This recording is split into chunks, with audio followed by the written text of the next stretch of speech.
अस्सलाम वालेकुम रहमतुल्लाहि व बरकातहू। मोअज़्ज़िज़ नाज़रीन, आज की छोटी बात यह है कि माशाअल्लाह जिंदगी में एक बात का ध्यान रखना, कोई अल्लाह से तुम्हारी शिकायत ना करे। शुक्रिया मेरा चैनल देखने के लिए। आप इसे ज़्यादा से ज़्यादा सब्सक्राइब करें।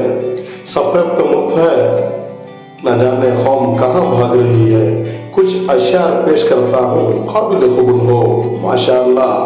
कोई किसी का नहीं होता यारो, सब वक्ती सहारे हैं यहाँ। लोग आपकी जिंदगी में आते हैं और जाते हैं, बस यही है जिंदगी यारो। सब्र और कदर करना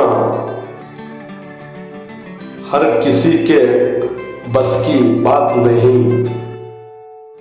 जिंदगी भी अजीब सी रही मेरी, कभी गुलजार सी कभी बेजार सी। उम्मीद आधी जिंदगी है,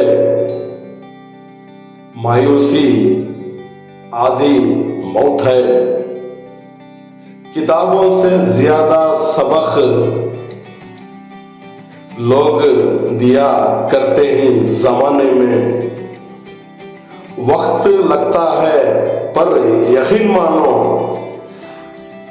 बड़ा सुकून मिलता है अकेला रहने में। हमेशा इतना खुश रहें, दुनिया वाले परेशान हो जाए, दुनिया वाले परेशान हो जाए। शुक्रिया मेरा चैनल देखने के लिए। कल फिर मिलेंगे कुछ नए पुराने तारीखी मकामात या अशार के साथ। तब तक के लिए अलविदा, अल्लाह हाफिज।